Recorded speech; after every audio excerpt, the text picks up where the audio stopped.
Magandang araw mga kaibigan. Bigyan natin ng reaction, opinion itong post ni Mami Mikay Grace. Comparison ito sa statements ni Pangulong Marcos Jr. ngayon tungkol sa nangyayaring kaguluhan sa Middle East. At saka yung statement ni Pangulong Tatay Digong natin noon. Kaguluhan din sa Middle East. Krisis ba na nakakapikto sa mamamayang Pilipino? No. Ganito ba ang tamang pamumuno? Sabi niya, you are the president, yet it seems as if you have no authority to enforce the law. Ito ang statement ng Pangulo. Kahapon lang ata o the other day yung kanyang vlog, nakikiusap siya sa mga negosyante. Sabi niya, nakikiusap ako sa mga traders at negosyante. Huwag nyo samantalahin ang sitwasyon. Yan po ang kasi nga, expected magtataasan ang mga presyo ng bilihin dahil tataas ang presyo ng langis. So, magkakaroon pa ng hoarding ng mga bigas. Ay, by the way, tumaas ng presyo ng bigas. Grabe, yung Talaan Big Tribe na tinutulungan natin sa Bukidnon. Dati-dati ang isang half sack of rice, yung 25 kilos, nasa 950 per sack. 950, 1,000 pinakamahal. Nag-text yung mga talandig, Sir, magtanim na lang kami ng kamote at balanghoy o kamuting kahoy. Grabe ng mahal ng bigas na dinideliver sa amin. 1,500 per sack na. Dati, 950 lang. Oh. Yan na, pwedeng samantalahin ng mga traders. I-hoard nila parang lacking in supply para itaas nila. Ganyan na, oh. Anong response ng Pangulo? Sabi niya, nakikiusap ako sa mga traders at negosyante, huwag niyong samantalahin ang sitwasyon. Nung marinig ko sa kanyang vlog, sabi ko, ang hina mong Pangulo. Ang hina talaga, as in. O ito, pahayag ni Pangulong Pangulong Duterte noon, the same situation. Sabi niya, kung sinong negosyante na nag-overprice ng mga pangunahing bilhin, ipapasara. O, kita niyo ang kaibahan ng leadership. Ang laki, di ba? Parang agwat, langit at saka lupa eh. Nakakamiss ang ating Tatay Digong kahit nagmumura eh. Kailang yung pagmumura niya para sa kapakanan ng nasa laylayan, yung kanyang pagmumura. Ito naman, napakabait, napakamalamanay, as in, parang hindi makabasag ng pinggan. Ang gaganda yung sinasabi, magtipid tayo ng gastos. Sinabi niya yan ata March 6 o March 7. Naku, nalaman natin, March 5, nagkaroon ng bonggang party dinner sa Malacanang in celebration of Latina Manila. Grabe. Iba ang sinasabi, iba ang nangyayari.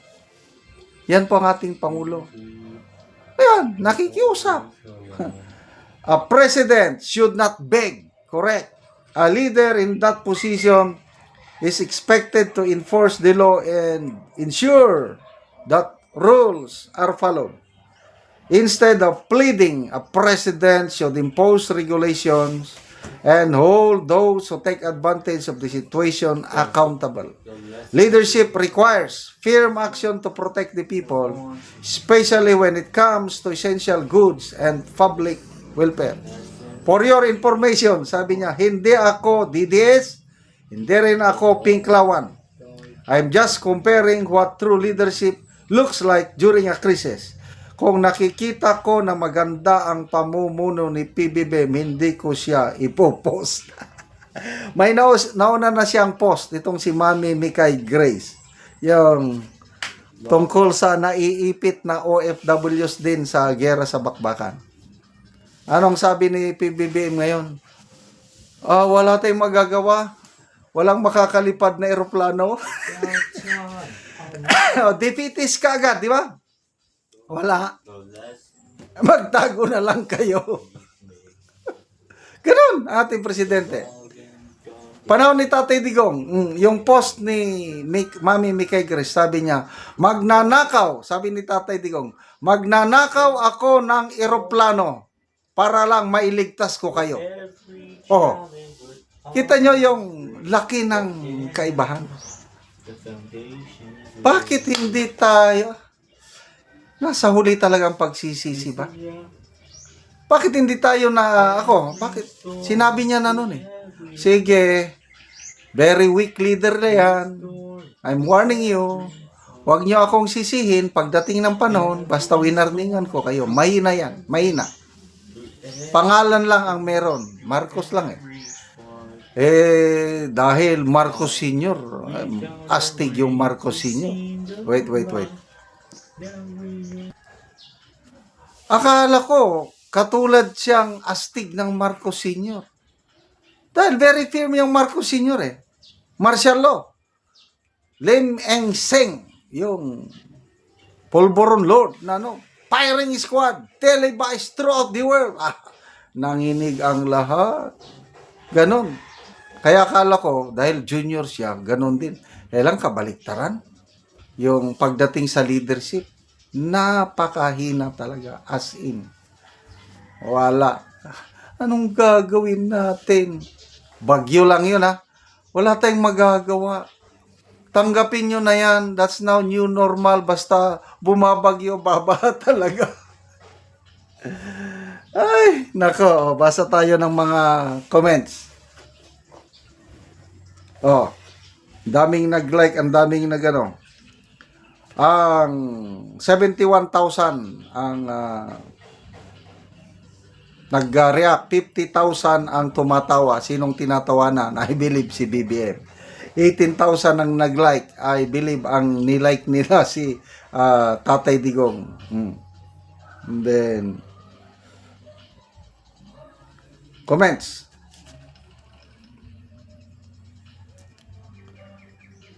Shane here, sabi niya, a man of wisdom versus a man of stupidity. Sinong a man of wisdom? Of course, ang ating Tatay Digong. Ano pa? Kazu Takizawa, leadership versus prime suspect. Aaron Villanueva, man with iron fist with man with aluminum foil. Kitang-kitang diferensya. Salamat mga kaibigan sa inyong pagsubaybay sa ating channel.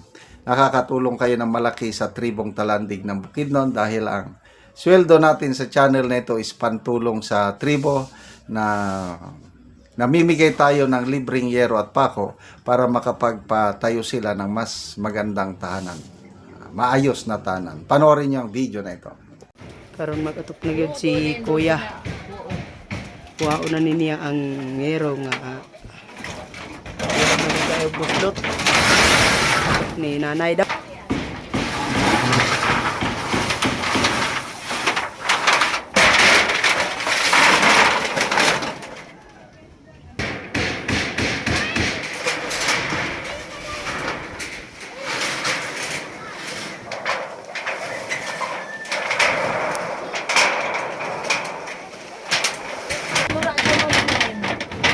Isok-sok ba?